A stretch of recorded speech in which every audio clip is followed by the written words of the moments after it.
मनुष्य की आत्मा अत्यंत पवित्र होती है। वह गंगा जैसी निर्मल है और यमुना जैसी कल कल कल कल बहती हुई है। उसका कोई रंग रूप नहीं है और इसीलिए वह आत्मा जब उसे लगता है कि इस शरीर का त्याग कर देना है तो वह त्याग करके दूसरी यात्रा पर निकल जाती है। आप ये कहेंगे कि यदि आत्मा पवित्र है तो ये झूठ साच क्यों बोलता है मनुष्य? यह उसी तरह है जिस तरह एक विशाल बरगद के पेड़ के बहुत सारी शाखाएं होती हैं और वे शाखाएं जब भारी होने लगती हैं तो अपने लिए एक नए जड़ का एक नीचे तना जड़ वापस धरती पर भेज देती हैं और उससे अपना वह स्थायी अपने को मजबूत कर देते हैं। उसी तरह मनुष्य, ये आत्मा भी, मनुष्य की आत्मा ये शरीर रूपी पेड़ को चलाने के लिए बहुत सारे कार्य करती है और इसीलिए ये मनुष्य रूपी शरीर में जब आत्मा होती है तो उसके लिए तो अब उसे जन्म लेता है लालच, काम, क्रोध, मद, अहंकार, ऐसे बहुत सारे चीज आ जाते हैं। लेकिन आत्मा का ऐसा कोई जोड़ नहीं, बस आत्मा का उससे कोई जुड़ाव नहीं है। उसी तरह जिस तरह पेड़ को बहुत सारे तने होते हैं, बहुत सारी पत्तियां होती हैं, लेकिन पीपल के वृक्ष को इससे कोई मतलब नहीं है उसकी कितनी शाखाएं हैं, कितनी पत्तियां हैं। उसी तरह आत्मा को इससे कोई मतलब नहीं है कि उसे लालच, प्यार, मोहब्बत, क्रोध, मोह, झूठ साच, इससे आत्मा को कोई मतलब नहीं। आत्मा इस शरीर के परे एक चीज है जो इसके अंदर निवास करती है और ये शरीर को चलाने के लिए जो चीज की आवश्यक है, जैसे भोजन की आवश्यकता है, वस्त्र की आवश्यकता है, हवा की आवश्यकता है, जल की आवश्यकता है, इसीलिए मनुष्य इस भोजन रूपी चीज को प्राप्त करने के लिए कार्य करता है और कार्य जब करता है तो उससे अर्जित धन को वह अपने भोजन में, अपने कपड़े के लिए इस्तेमाल करता है और यहीं पे लालच पैदा हो जाता है कि हम और ज्यादा, बहुत ज्यादा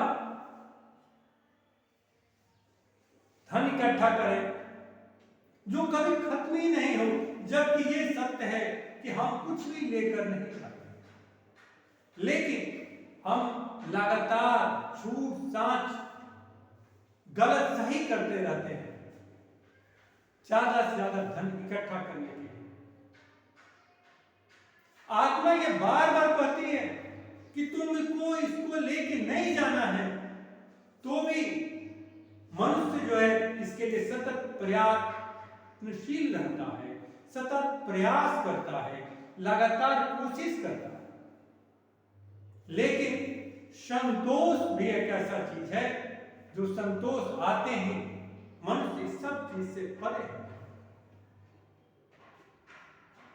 इसलिए मनुष्य को इससे के शरीर के लिए आवश्यक है, भोजन शरीर के लिए आवश्यक है, वस्त्र शरीर के लिए आवश्यक है, आत्मा को इससे कोई मतलब नहीं।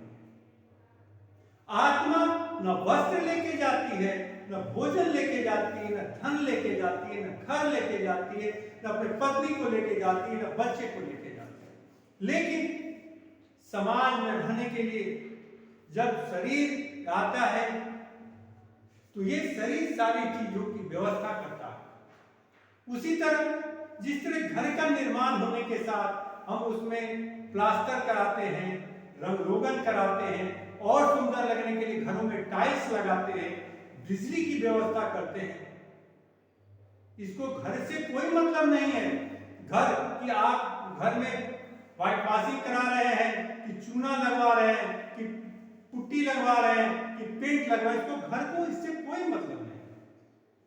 उसी तरह आत्मा को इससे कोई मतलब नहीं है कि आप कौन सा भोजन कर रहे हैं, क्या कर रहे हैं, इससे आत्मा को कोई मतलब नहीं, उससे इससे कोई जरूरत ही नहीं है। इसलिए आत्मा इससे अलग है। आत्मा निर्मल है, वो कभी गंदा हो ही नहीं सकता।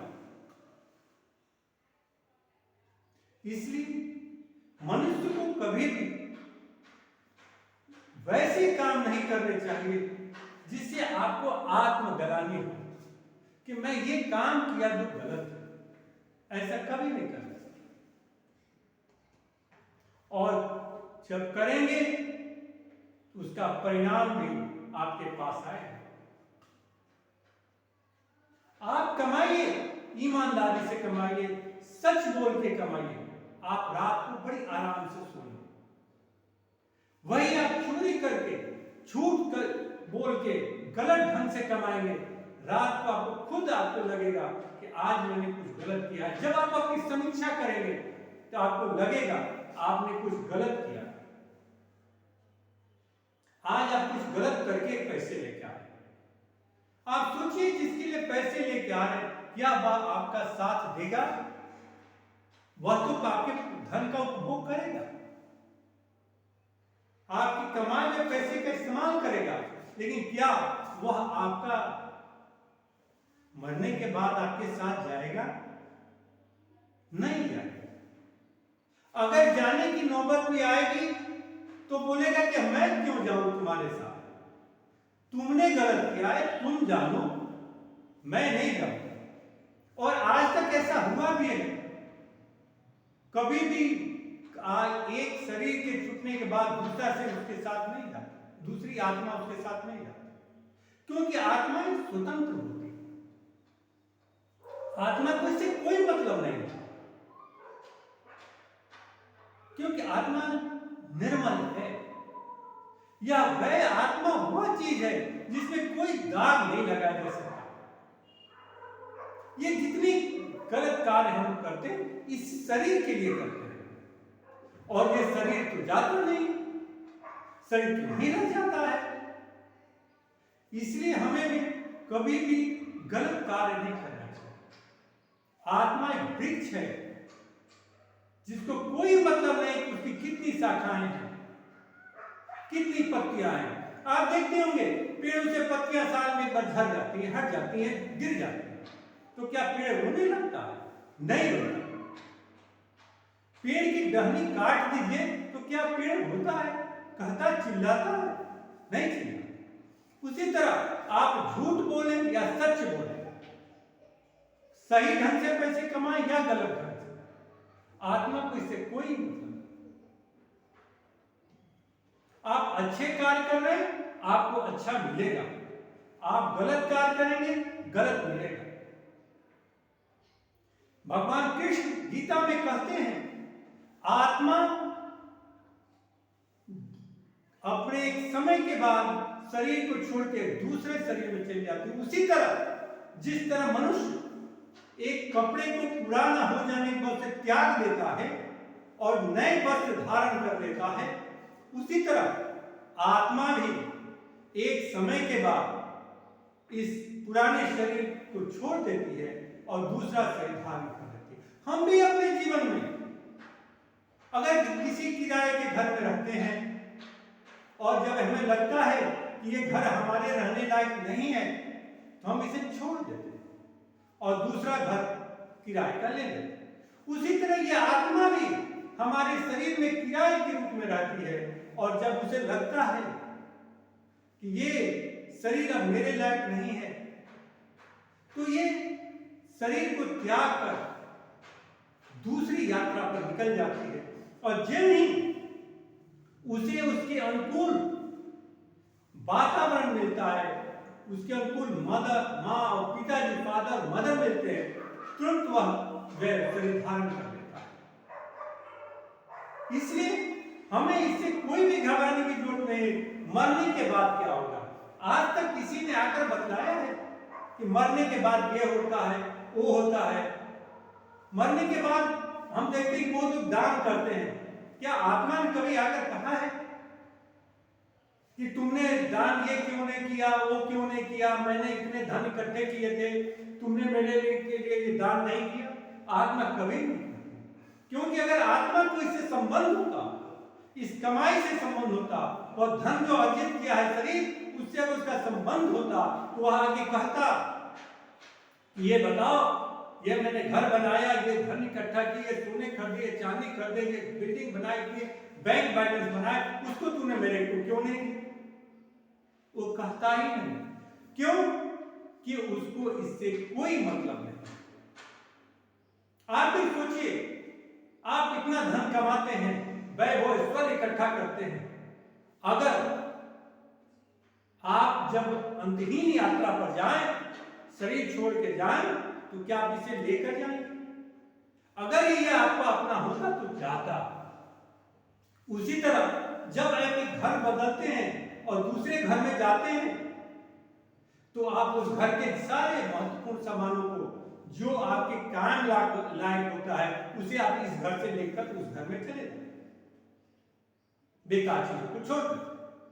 उसी तरह अगर ये धन इकट्ठा करते हैं, ये वैभव ऐश्वर्य इकट्ठा करते हैं, अगर ये आपके लिए, आपकी आत्मा के लिए आवश्यक होता, तो ये भी उसको लेकर जाता, लेकिन लेकर जाता ही नहीं।